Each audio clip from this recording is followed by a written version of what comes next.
Mind করবেন না sir, বিশ্বাস করুন আমার মানি ব্যাগটা না ওই ব্যাগেই আছে স্যার। ও অ্যাক্টিং করছিস? না খুব ভালো অ্যাক্টিং করছিস। হ্যাঁ, অনেকক্ষণ ধরে তোর অ্যাক্টিং দেখছি। আচ্ছা, বাংলা ফিল্ম টিম দেখিস? হ্যাঁ স্যার। এক কাজ করতো, বলেন। ওই বাংলা ফিল্ম থেকে গরম গরম 2-4টে ডায়লগ ছাড়তো, পছন্দ হলে ছেড়ে দেবো। রামকৃষ্ণ দিব্যি স্যার, আমি তো আর্ট ফিল্ম দেখি স্যার, ওখানে না গরম গরম ডায়লগ থাকে না, গরম গরম অন্য সব। হ্যাঁ স্যার আমি বলবো? বল। হেই! চুপ, চুপ, চুপ। সালাম মারবো এখানে, লাশ পড়বে শ্মশানে।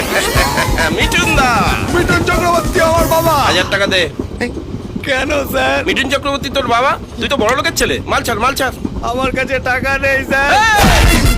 টুম, টুম, টুম। আমি বালি বোড়াও নই, জল ঢোড়াও নই, একেবারে চাঁদ গোখরো। এক ছোবলে